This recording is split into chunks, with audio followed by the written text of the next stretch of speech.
You're watching your local news leader. This is WCIA 3 News at 6:30. It should be a lot easier, and that's unfortunate. 2 years after their son was diagnosed with autism, that family is still jumping through hurdles to get him proper therapy insurance will help cover. It wasn't until December there was a brief breakthrough, but a change in insurance in the new year crashed those hopes.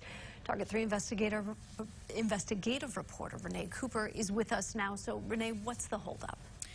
Jennifer, it's really a series of unfortunate events that peaked when Weston's family here found a health care provider and then almost immediately lost coverage for them under their health insurance a month later.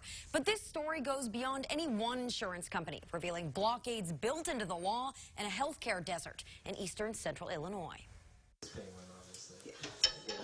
Hiding behind Waffles the Penguin is 5-year-old Weston Ohl. Oh, he's a lot. His parents, Chris and Ashley Ohl, describe their only son as a lovable, driven kid and a ball of energy. His patterned behavior is part of growing up with autism spectrum disorder. You see everybody having kids and stuff all the time. You never even think of something like that.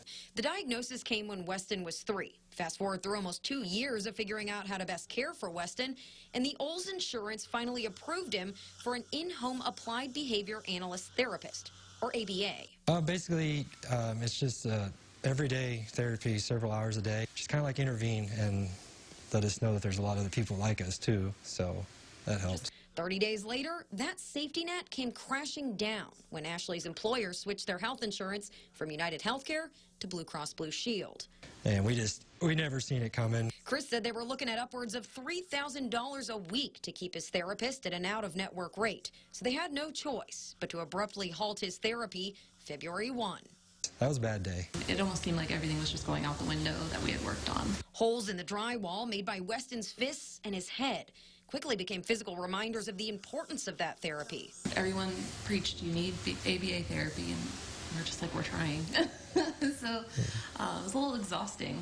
3 weeks later, Weston got back on track. The company handling his counseling agreed to work with the family while the back and forth with insurance continued. The Ohls got approved for Medicaid, also provided by Blue Cross because of a contract with the state.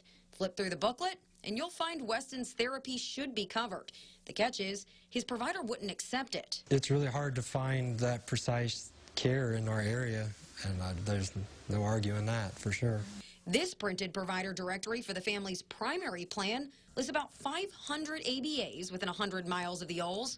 But first, he has a lady that oversees it all. A board-certified behavior analyst. There are only 29 of those within that 100 miles. The closest is 40 miles away from their home in rural Danville. I mean, you have to be realistic. I mean, you can't be driving 2 hours to 4-hour therapy 5 days a week, one way. You can't. Now, the Ohls got some good news just in the last week. Blue Cross sent a letter saying they can keep that original therapist at an in-network rate for now. But they've yet to see a bill, and that waiver protecting Weston's access to therapy dries up on August 1st. Then the future is unclear all over again. There's much more of this story online, including how seemingly one small amendment to state law slashed the number of available therapists for Medicaid customers down to a couple dozen in the entire state. Jennifer, back to you. Yeah, that's the thing. This is not the only family going through this. There's tons. We can't quite quantify it, but lots of them. Renee, thank you.